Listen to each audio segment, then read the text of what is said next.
हाम्रो शरीरले खानाबाट ऊर्जा कसरी बनाउँछ? हाम्रो शरीरमा क्यालोरी उत्पादन हुने प्रक्रिया मुख्यतया केही चरणहरूमा पूरा हुन्छ। सबैभन्दा पहिले पाचन प्रक्रिया अथवा डाइजेसन। हामीले खाएका खानेकुराहरू पाचन प्रणालीमा पुगेर ससाना अणुहरूमा टुक्रिन्छन्, जस्तै कार्बोहाइड्रेट ग्लुकोजमा, प्रोटिन एमिनो एसिडमा र बोसो फ्याटी एसिड र ग्लिसरोलमा परिणत हुन्छ। त्यसपछि एब्जर्प्सन र सर्कुलेसन। यसरी टुक्रिएका पोषक तत्त्वहरू सानो आन्द्राबाट एब्जर्ब भएर रगतमा मिसिन्छन्।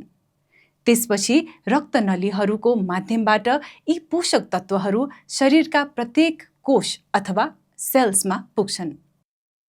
तेस्रो भनेको एनर्जी प्रोडक्सन। हाम्रा कोषहरूभित्र माइटोकोन्ड्रिया नामको एउटा भाग हुन्छ, जसलाई शरीरको पावर हाउस पनि भनिन्छ। यही माइटोकोन्ड्रियाले ती पोषक तत्त्वहरूलाई प्रयोग गरेर ऊर्जा उत्पादन गर्छ। यही ऊर्जाका कारण नै हामी हिँड्न, बोल्न, सोच्न र हाम्रा भित्री अङ्गहरूले काम गर्न सक्छन्।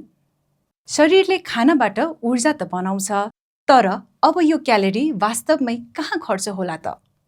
के तपाईलाई लाग्छ हामीले व्यायाम गर्दा मात्र क्यालोरी खर्च हुन्छ? त्यसो होइन। हाम्रो शरीरले मुख्यतया दुई तरिकाले क्यालोरी प्रयोग गर्छ।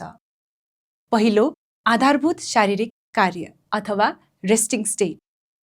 अचम्म लाग्न सक्छ, तर हामी आराम गरिरहेको बेला वा सुतिरहेको बेला पनि शरीरलाई ठूलो मात्रामा ऊर्जा चाहिन्छ।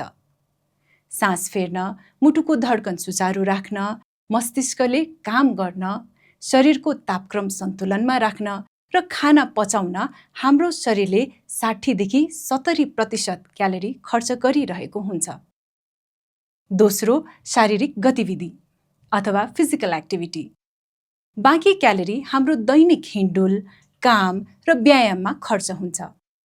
तपाईँ जति धेरै सक्रिय हुनुहुन्छ र जति कडा शारीरिक परिश्रम गर्नुहुन्छ, शरीरले त्यति नै बढी क्यालोरी खपत गर्छ।